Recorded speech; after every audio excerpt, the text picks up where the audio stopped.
This is a Yes. this is an open session. This is an opportunity for you to talk to the directors of this organization. It's an open floor. My name is Morten Paulsen. I'm the new executive director of the organization, and it is a pleasure to be here. It's a pleasure to meet all of you. I have enjoyed thoroughly the last couple of days. And it's well, you know this, it's a remarkable organization. It's volunteer driven, and yet it punches above its weight in terms of influence. And it's the influence of the organization that we spent a day discussing in a board of directors meeting, and we'll try to give you some insights of that discussion today. Now, thanks to BASF, who is the sponsor of this panel, I will spend just a second talking about me because you folks don't know me and I'm getting to know you. My background is politics and communication. I have spent the last 20-odd years as a communications consultant working for various organizations from oil and gas to First Nations to medical to all kinds of organizations. My depth in agriculture is not, well, it's not very deep, but I did have the pleasure a number of years ago of suggesting that some folks who were in the wheat business go to jail. I got introduced through a political contact to a bunch of folks who decided to sell some grain illegally across the border, and they got some fines. And they sought my communications assistance on how to make that a big deal and how to get some attention for the fact that they were being fined for selling grain, their own grain, across the border. We met just before going into a Lethbridge courthouse, and they said, we got to make a big deal. And I said, well, if you want to make a big deal, don't pay your fines. Refuse to pay your fines and go to jail, because that'll be a big deal. And they said, okay, we'll do that. And they did. They went to jail.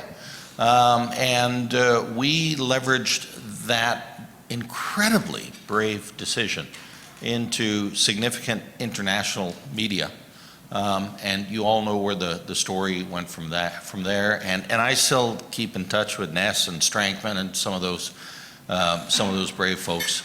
I will never forget being at the Lethbridge courthouse when the local constabulary started to put them in handcuffs for the long walk down the hallway on their way to detention. And I was with a member of Parliament, Art Hanger, who's a former police officer, and he was the member of Parliament for Calgary Northeast. I said, Art, God, the kids are here, the families are here, do we really need handcuffs? And he spoke to the local cops and said, guys, no handcuffs.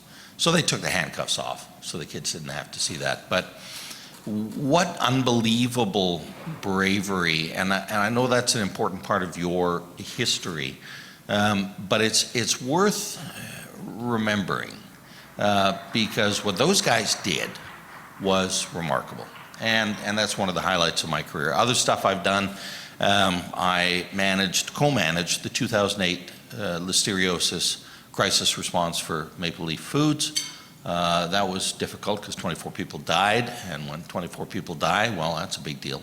So I've had the pleasure of working with a number of interesting causes and organizations. This one, though, is unique, again, because it's volunteer driven, and as I said, punches above its weight. And I believe, and we'll get into some of this, that there are some major issues coming our way. Fertilizer, I think, is a taste of what's coming in terms of ideological prescriptions that are going to affect all industries, but especially agriculture. If you think the big fights are over, well, they're not. The big fights are still coming because there are ideological agendas that want to put business out of business, that want to put farmers out of business, and those are coming at us. I have the pleasure of sharing the table with a couple of our directors, so I will stop talking. I'll turn the mic first over to our president, Gunter. But again, after these brief introductory remarks, this is an open floor where we get to have a discussion as our core members and our directors as to the future of this organization, the issues that confront us, and what it is you want to see from this organization. Thank you, Morten. And I think Morten put it on the table. We've, let me back up. You know, when the wheat board was dismantled finally, yay, farmers were wondering, okay, is there relevancy for the wheat growers, right? And we see today, yes, there is. Always always will be. There's always hot topic buttons and policies coming at us that need to be addressed that, you know, in all fairness, the commissions can't really address them at times because they can always fall back. We're not a policy organization, right? They're supposed to look after research, etc. So we need a wheat grower presence. And here we are. So we've tried, since I've been on the board, like I alluded yesterday, we've tried the proper channels, getting to the ag minister. We got her ear. We talked about the carbon tax and how destructive it is because it basically stops with us. It's an unnecessary financial burden that stops at our farm. And we had suggestions, and she was actually lots of head nodding going on, and yeah, we want to work with you.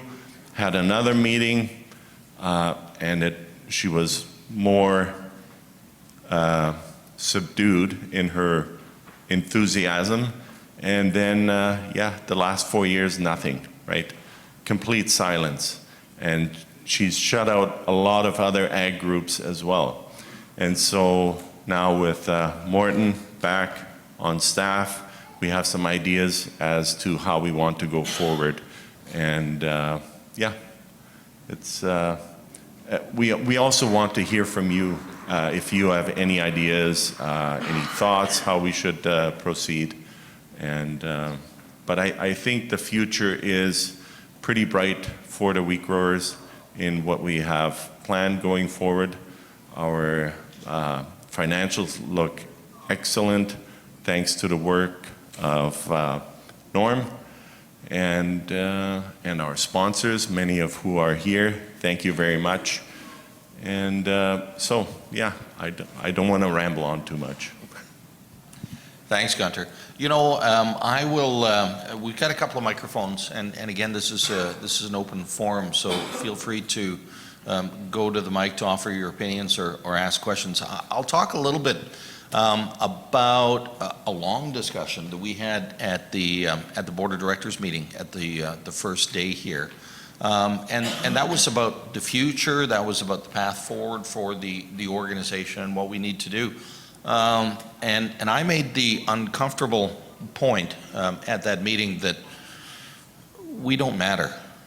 And what I mean by that is that we are folks who represent a small population in provinces that don't matter politically.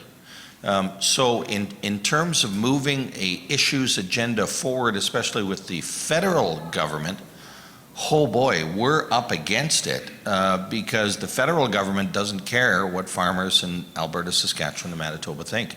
Like, they don't, because you don't matter politically. So, wow, then what do we do? Well, we look, I think, to the example of the marketing boards, and we don't like the marketing boards. I don't like the marketing boards. Nobody likes the marketing boards except the marketing boards.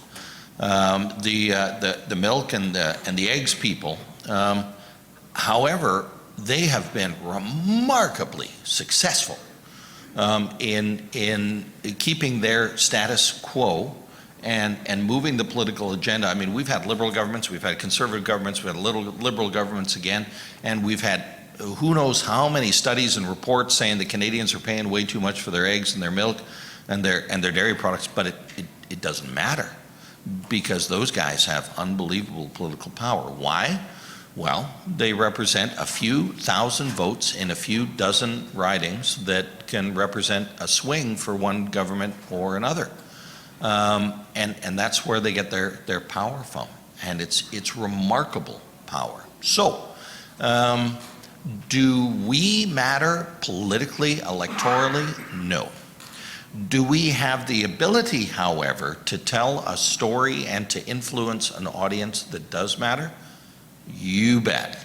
Because, you know, Gunter published an op-ed in the National Post a number of weeks ago. I hope you all saw it. And the discussion that emerged online from that was just remarkable. Shannon did an awesome job in promoting that through social media, and social media is the ultimate tool these days in terms of advertising and communications and persuasion. And the discussion that came out of that online was remarkable. It turns out consumers care about grain, about wheat, about food. And we have the opportunity to influence a discussion and to influence consumers that live and eat in important parts of the country that matter politically. So the discussion that we had was about how we get to those consumer audiences, educate them about what it is you do, how critical your farming work is to the supply chain and to the food chain, and get those people on side as audiences that care about what you do so that we can influence the political agenda. And I think that's going forward for the next year or years. That's going to be the job of the wheat growers, leveraging those consumer audiences into an audience that can help us with our political goals. Open discussion, feel free to take a mic and ask questions of these guys because they actually make things happen. Sir. Can you guys hear me? Yeah. I'm Hibbert Escrom, I'm past president. I'll start with a very unimportant question that follows up on your communication comment. I told my neighbor that I was coming here, and he said, well, I'm a life member, and I don't get the newsletter anymore. Thank you, that's better. So my question is, how does the organization treat communication with life members? A lot of them have died, but some are still around. So it looks like my neighbor Danny is a life member, and he doesn't get the stuff I get, and we're equals. I can probably answer that since I Well, but you'll have to take a microphone, Shannon, well, I was because telling you all, as you know, get a microphone. No. without a microphone, you're not being recorded. So. There you go. Well, first of all, I'll have to get closer. All right, thank you. I'll have to get his name and his email address because the challenge is we've moved online with many things, and I do send the newsletter out to everybody, but we do have some people who have actually opted to not receive our communication anymore, which is challenging because they are lifetime members. We do have all of our lifetime members accounted for in our system. They're noted as lifetime members. But we also don't have email addresses for everybody because also the lifetime members, there's no membership fee. And because we've moved to this online system where we now collect everybody's email address and our newsletters are electronic. So there could be a variety of reasons. So he could certainly call me, email me, and we'll get him sorted out for sure. Or it could be in his spam. Merci beaucoup.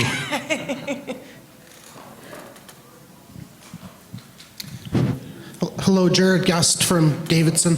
I guess what I wanted to sort of thank the organization for still being active and involved. How do we leverage our relationships? I think that's our real strength, is in our membership, everywhere from our RM councils, local kinsmen, all the way up to provincial, political, federal boards. I've served on different crop commissions. Gunter said sometimes they can't do policy, but oftentimes they can. They just need directors to change the mandate, instruct the staff, say this is, I know that's how we did things in the past, but now is now. How do we give that message forward so that we can amplify? Because I've seen all of your stuff. Gunter's article in the National Post was awesome, and you see it quoted elsewhere. How do we get those messages out to everyone and then tell them that this is coming from the wheat growers, you should be members because this isn't coming from somewhere else? And how do we make ourselves, how do we get it so that we're hitting so much above our weight? Because that has been our strength. That's a good question, Jared. I don't know how we change it. You know, it is so difficult. I think this organization has struggled with membership, and many organizations have struggled. I mean, I got a call 2 months ago from a provincial organization, and they said, you need to come and be a director on our organization. I said, over my dead body, because I don't agree with a lot what's going on there. And they replied, well, that's why we want you. I said, I'm busy with the wheat growers. And so, yeah, I think every organization is struggling. And we actually have a decent membership list. And we send a newsletter, goes out to over 3,000 recipients who actually asked to have, who are members or asked to have the newsletter sent to them. So we don't do a bulk mail out or whatever. No, these are, the newsletter goes out to people that want the information from the wheat growers. So when some media outlets or politicians even say, well, how many members do you guys even have? I always point to that number. There's over 3,000 newsletters that go out to people that want our newsletter. Not all of them are members, which is baffling as well. It's interesting that a lot of farmers think we get checkoff dollars, and we don't. We all know that. So how do we fix it? I don't know. I don't know. If anybody in the room here has an idea, we're all ears. I know it's every time I talk to people, I get lots of head nodding, and they say, oh yeah, we should be members. And I said, yes, you should. Here's how you become a member. Okay, I'll look into it. Or, you know, you should run as a director. That's a good idea. I should do that. And that's how I got Carl, our newest member with the youngest wheat grower in attendance here. And I think Carl will be an excellent addition. So it's sometimes just grunt work, right? You got to get in the trenches, and you have to point at people. Yeah. Why aren't you a member? Come on in, you know. So, and it's a slow process.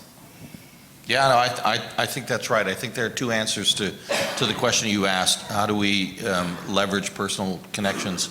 The first, as Gunter said, is person to person, peer to peer, neighbor to neighbor, friend to friend. You're all members, and when you talk to your neighbors and friends and people in the business, and they say they're not members of the wheat growers, your response should be, why the hell not? Do you know what this organization has done for wheat growers broadly and generally? You got to step up. You got to pay your membership dues. You got to be part of this organization. I think it was somebody yesterday who said if everybody here just signed up one new member, the membership in this organization would increase dramatically. So that peer-to-peer thing is critical for memberships. But in terms of other leveraging, listen, We're all social media creators. We're all content creators now. We've all got access to social media. And I would encourage you to use your own social media channels aggressively to tell the story of wheat growers, the fact that you're the best in the world at what you do, and it's time to start taking some credit for that. Shannon. Yeah,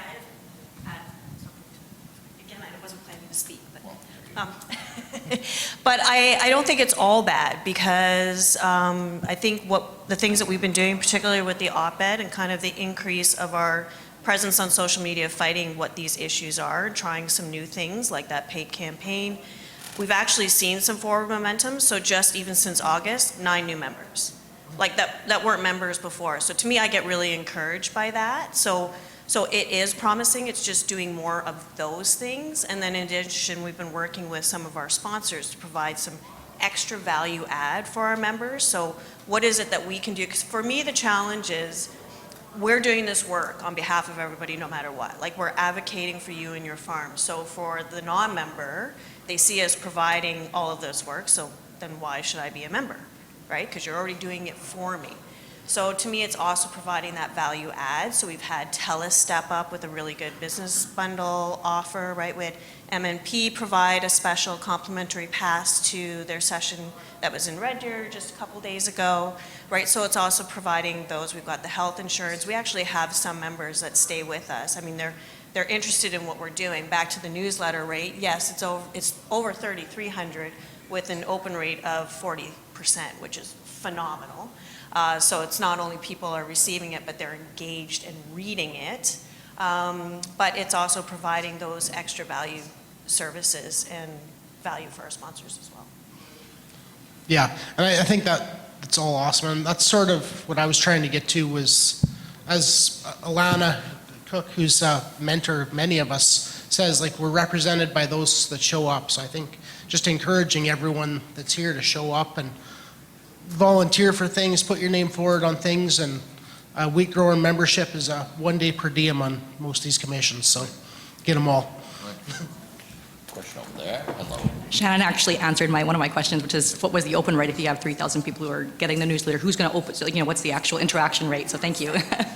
But the other question I have, just following up to that, is do you have any ideas about what the biggest impediment is for people joining? Is it that they don't realize the value they bring by becoming a member? Are membership fees too expensive? They don't have time? They don't agree with what you're doing? Like, what do you think is the biggest challenge to people becoming members? Personally, on that front, mine is just basically farmer apathy. I mean, you see that across, commission elections, there's less than 10% vote.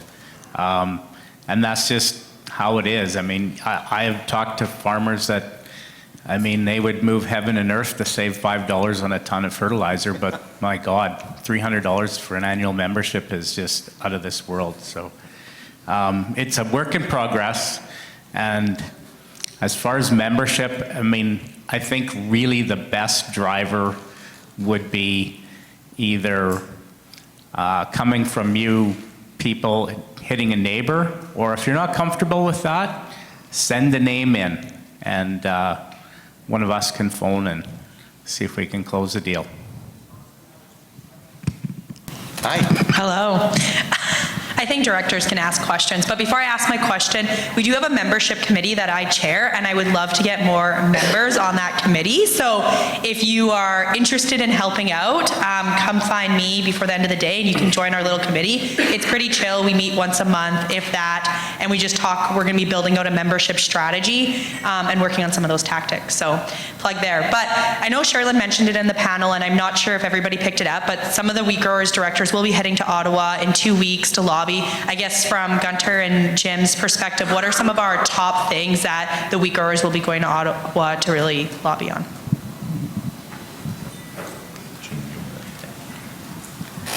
So basically, fertilizer and carbon tax are our two biggest asks. It kind of depends where we head to as far as what meetings we get into.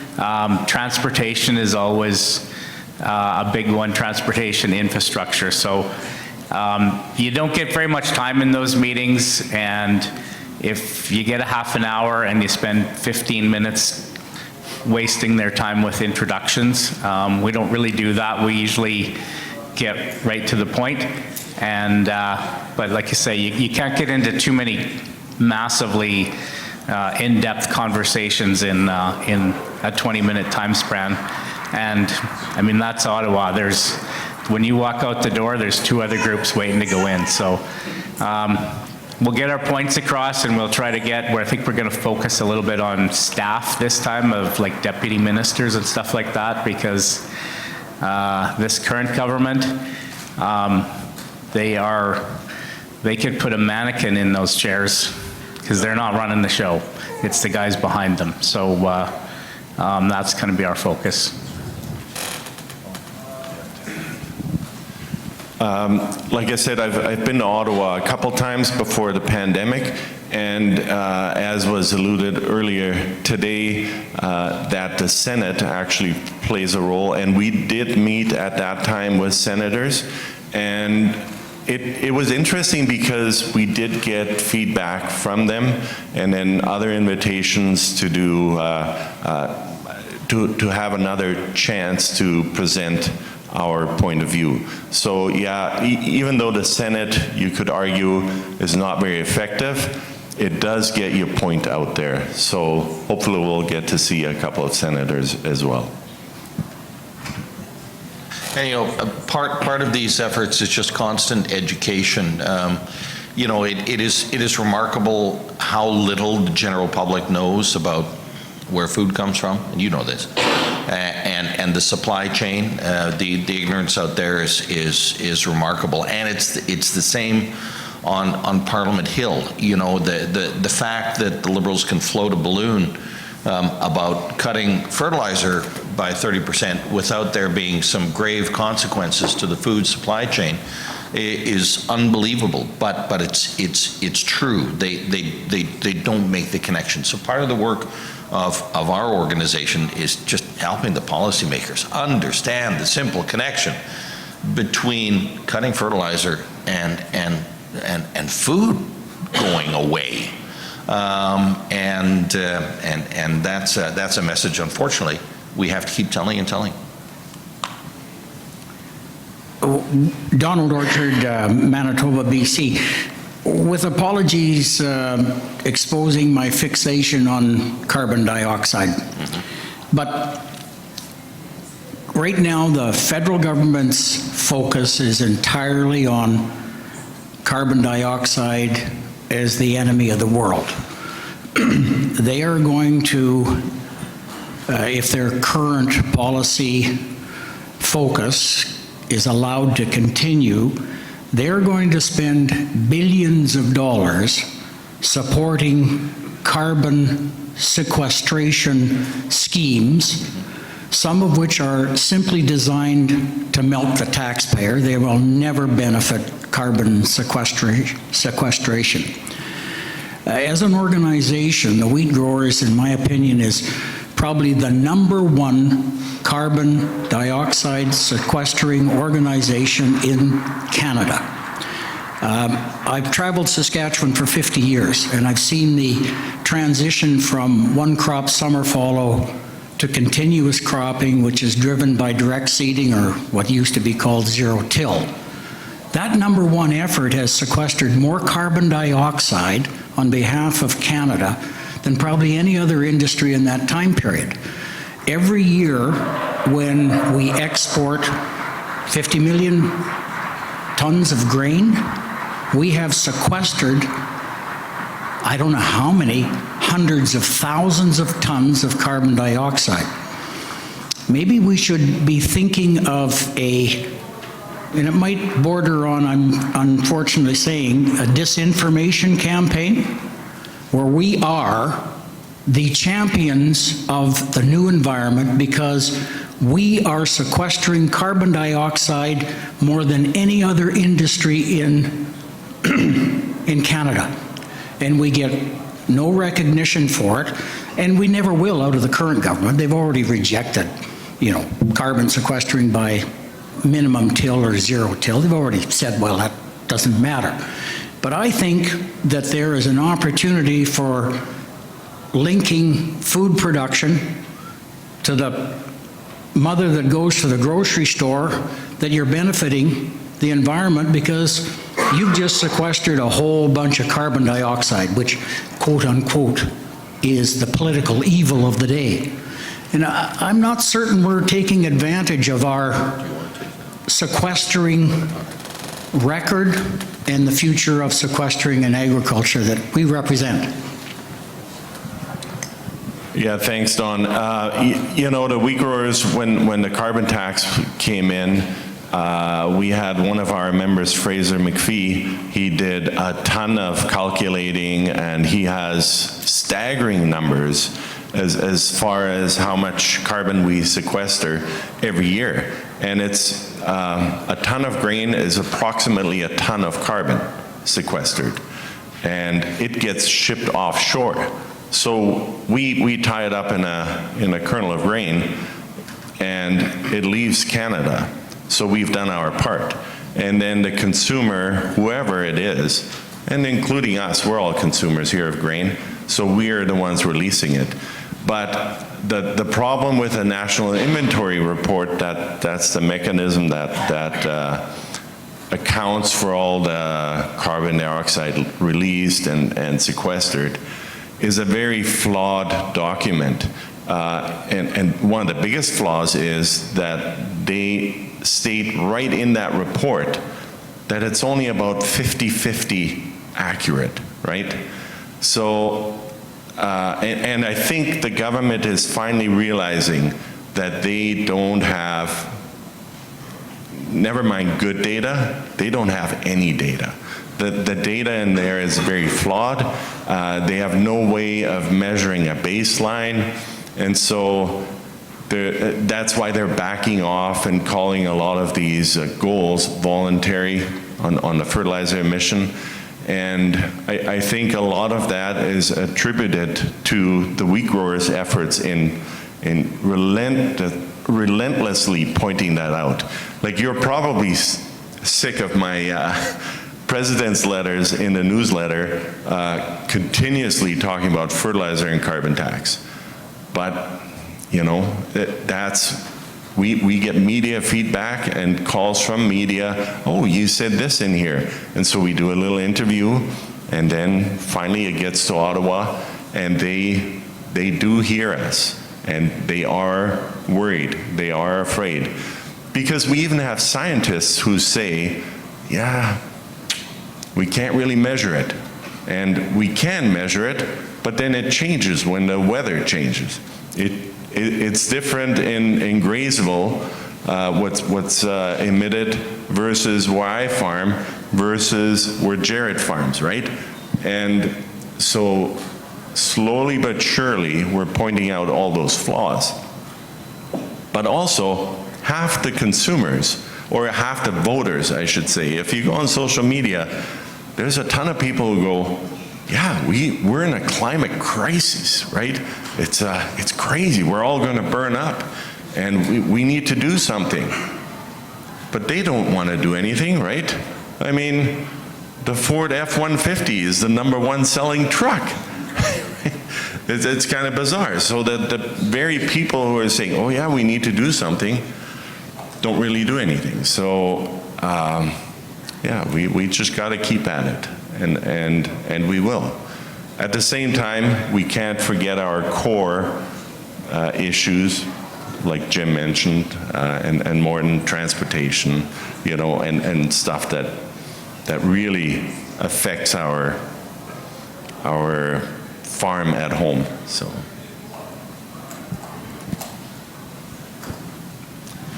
Just to add to that, one of the problems with that is we started direct seeding like 30 years ago in the transition.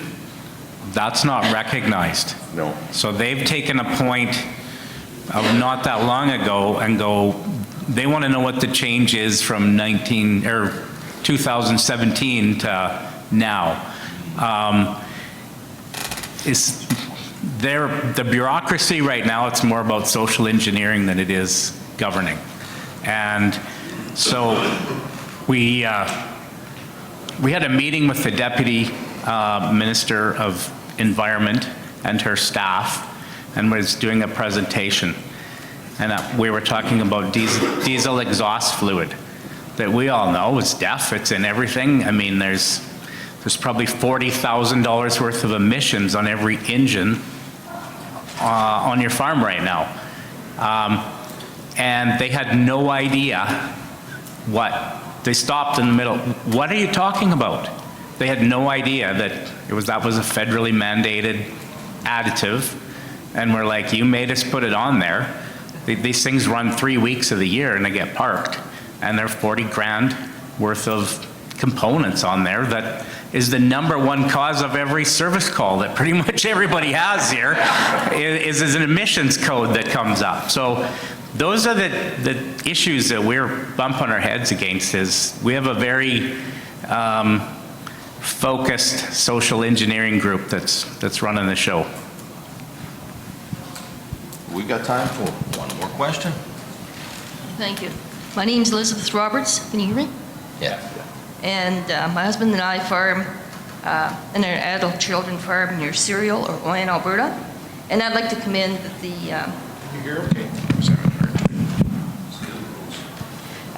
the detailed history provided in the book in front of you, The Warriors for Wheat.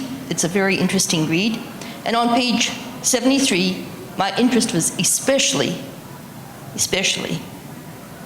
peaked. Halfway through this, it's a chronological book.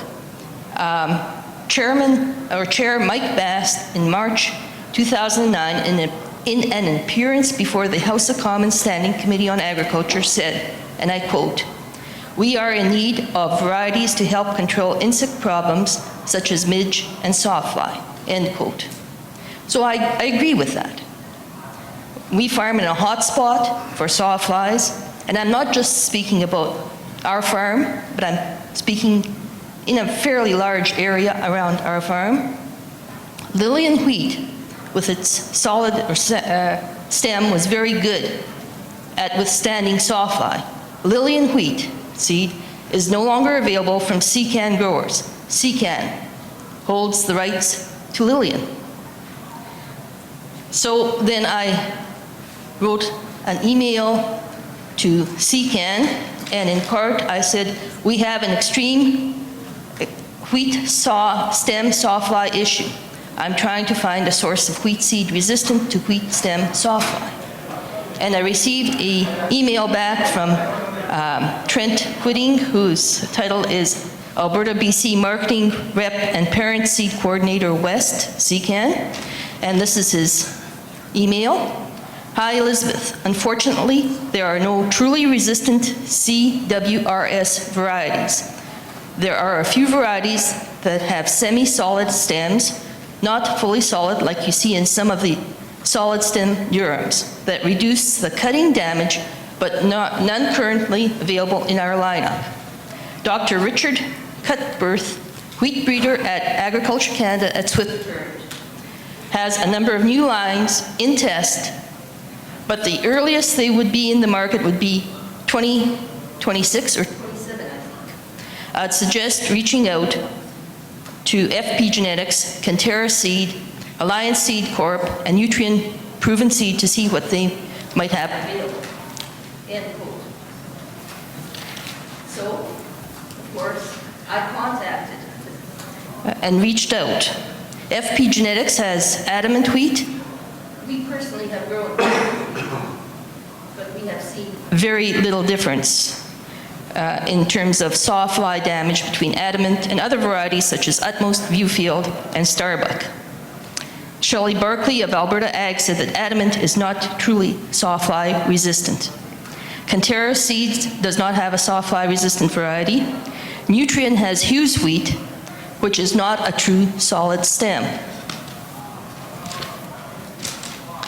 My point is that checkoff dollars should be partially used to maintain a commercial seed supply of sawfly resistant wheat. Until such time as a viable replacement is found for Lillian, again, refer to the quote that I just read from Trent Whitting, new lines it should be mandated by our checkoff dollars that a variety with specific traits not be allowed to be removed from our commercially available seed supplies until such time a suitable replacement is available. I'm thinking along the line of the International Seed Bank, with seeds stored in the underground vault at Svalbard Global Seed Vault in Norway, except no seed vault needed, just a commercially available supply.